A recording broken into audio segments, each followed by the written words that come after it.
ඔබ මේ සිහිය වඩද්දී මේ හරි ට්‍රැක් එකකට වැටෙන කොහොමද කියලා අපි බලනකොට හරිද? එතකොට කොහොමද අපි හරි ට්‍රැක් එකකට වැටුණා කියලා අපි කොහොමද දැනගන්නේ කියන එක තමයි පොඩි විස්තරයක් කරන්න හිතුවේ. ළමයි දැන් සිහිය කමටහන වඩන හැටි කියලා දෙයක් තියෙනවා. එතකොට මෙහෙම වඩාගෙන යද්දී දැන් උදාහරණයක් ගමු. දැන් අපි පාරේ මිනිස්සෙක් ඉන්නවා. ඔයාට හිතෙනවා මේ මනුස්සයාට මම උදව් කරන්න ඕනේ. අනේ පව් අසන්නලා ඉන්නේ ගොඩක්. ඒ මනුස්සයාට මම උදව් කරන්න ඕනේ. මම මෙහෙම උදව් කරොත් තමයි මටත් කවදා හරි මේ වගේ උදව්වක් වෙන්නේ කියන එක ඔයා ඔන්න හිතින් හිතනවා. දැන් ඔය අසිහියනේ. හරිද? දැන් ඔය අසිහිය. එතකොට ඔයා මගේ සිහියෙන් දැක්කනම් මෙතන පුද්ගලයෙක් ඉන්නවා. දැන් ඔයාට අර වගේ හිතනවා ඉස්සෙල්ලාම අර වගේ හිතනවා. හරිද? ඊට පස්සේ ඔයා ඒක සිහියෙන් හිතනවා. මේ දේ කිව්වෙත් මේ විඤ්ඥානයම තමයි. හරි මේ මනුස්සයට උදව්වක් කරනවා.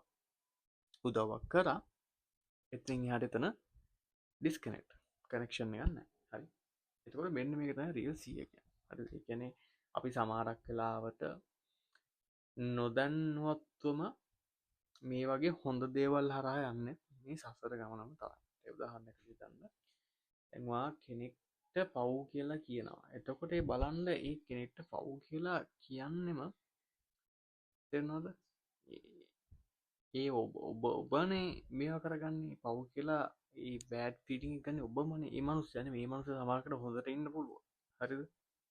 නමුත් ඔබ හිතනවා අයියෝ පව් බලන්නකෝ කවුරුත් නැති අසරණයි. මෙහෙම කියලා ඔබම මේ ඔබ ගමන මේ දිගු කරගන්න තව. හැබැයි මේක සිහියෙන් දැක්කොත් ඔයාලට හිතන්න පුළුවන් මේ මනුස්සයා පව් නෑ මේ රිද්මයට පටහැනි දේ තමයි මේ විදින්නේ.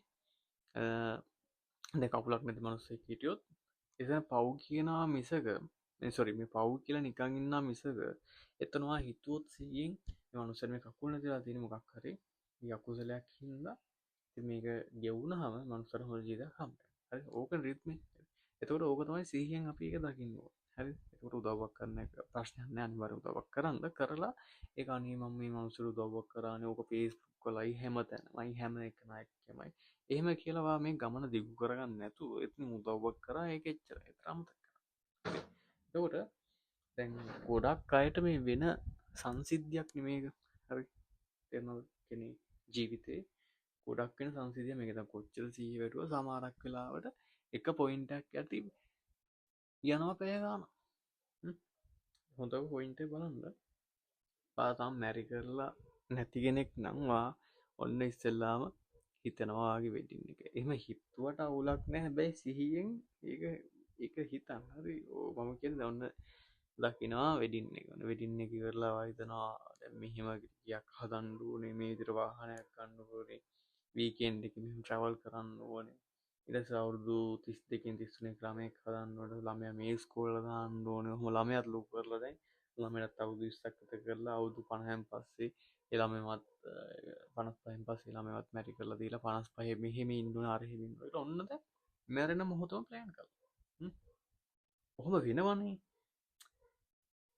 දැන් වාගේ ජීවිතේ ඔහොම වෙන්නේ නැද්ද කියන්නේ ලෝකෙත් වෙනවනේ. ඒ නිසා මම කියන්නේ මේක මෙහෙම කරන්න එපා. හරි සිහියෙන් දකින්න දේවල්.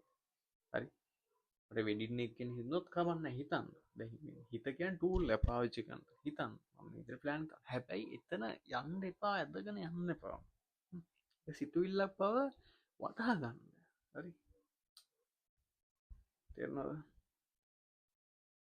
ඒතර ගොඩක් දිනාට වැරදෙන පොයින්ට් එක මේ කතා කරන්නේ. ඇත්තටම මේක අහන එක ඇත්තටම හොඳයි. ඔබටත් එහෙමයි මටත් සමහරක් කාලේ එහෙමයි.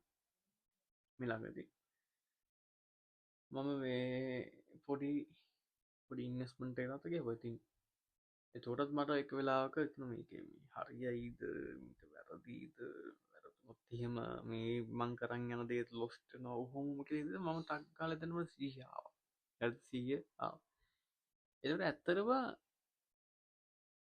එහෙම දෙයක් නෑ එතන. හැබැයි හිත තමයි ඒක අර බාහිරින් ගත්ත ඩේටාත් එක්ක මේක කරන්නේ. හරි ඒ නිසා පුළුවන් තරම් මයින්ඩ්ෆුල්නස් වෙන්න. හරි හැම විටම හොඳ දෙයක් කරද්දී හෝ නරක දෙයක් කරද්දී මේ හොඳ සහ නරක කියන දෙකින්ම සමහරක් වෙලාවට මිනිස්සුන්ව සසරේ ඇද්දනවා. හරිද? ඉතින් එම විටම සිහියෙන් දකින්න දේවල්. එහෙනම් ඔබට තෙරුවන් සරණයි.